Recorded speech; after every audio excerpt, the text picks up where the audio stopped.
Thank you very much. Thank you very much to Patrick. And I now invite David Ola, who is a human genetics student here in Trinity, to address the Society for 5 minutes.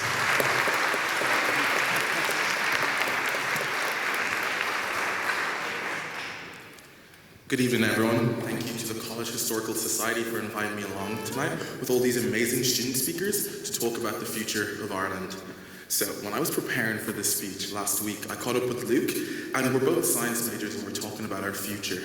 We both are investigating these non-traditional paths, which are becoming more and more accessible as time goes on. Major fields that once seemed mutually exclusive are melding to give way to companies filled with employees that have these hybridized skill sets. You could say that as time goes on and the workplace changes, versatility is being embraced a lot more.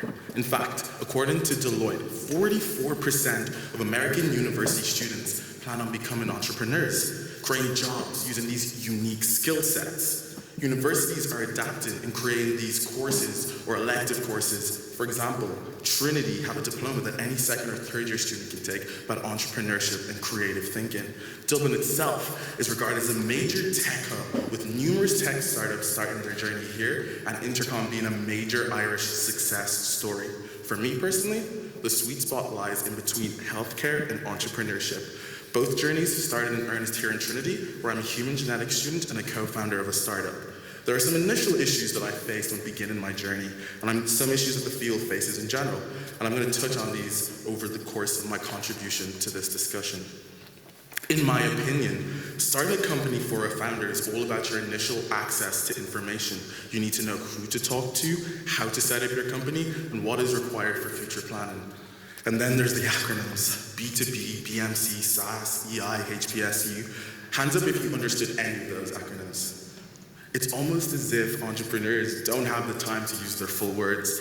My initial entry to this space was littered with me misusing those acronyms, so much so that one of my good friends, Seanad, had to ban me from using them. Well, yeah, entrepreneurship is a space that's growing exponentially in Ireland, and the supports are progressing alongside.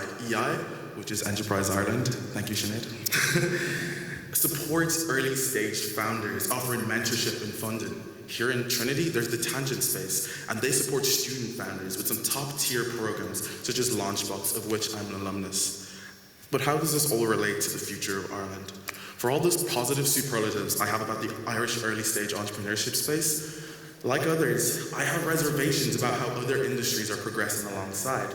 Now, if you talk to 10 different entrepreneurs in this room, you're going to get 10 different opinions. However, in my opinion, innovation in healthcare can sometimes act like oil and water in this country.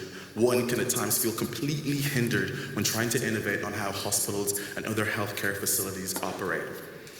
Now, I'm not even going to touch on all the hours and hours and hours I spent trying to look through Irish healthcare regulation, trying to really get to grip with this space, which was difficult for me and many others to navigate. I'm going to focus on the lack of cutting-edge technology and innovation in our healthcare system. There is a clear struggle in integrating this technology. For example, in the summer of 2018, Launchbox offered me the opportunity to meet some of the founders of a revenue-generating, high-potential medtech startup. One of my major takeaways from this meeting was to look abroad to get our product into the hands of clinicians. If we take the NHS, for example, our colleagues over there have a program in place that allows innovators to test their novel solutions in a pilot hospital before the efficacy is inspected by an independent party and a judgment call is made. This allows for validated learning, rapid tests, and actionable points of information for both the regulatory officials and the startups. The constant supply of novel solutions are streamed, and those that show benefit have real-life effects in healthcare facilities. This is a model that I think Ireland can adapt to suit the healthcare environment here and start a widespread pathway from regulatory-approved innovation to real-world effects. Now, every day over the period of 4 years, I would walk into Trinity to the Smurfit Institute of Genetics, and I would hear about all this amazing research that really inspired my journey. The college even has mentors to guide you. For me, this was Professor Jane Farrar and Professor Ethan McLeod. So the resources are here. The talent is here to innovate on that space that is so far behind its counterparts in other countries. So ladies and gentlemen, you asked me, what is required to make the future of Ireland more welcoming to innovation in healthcare? I say, a path from microscope to market. Thank you.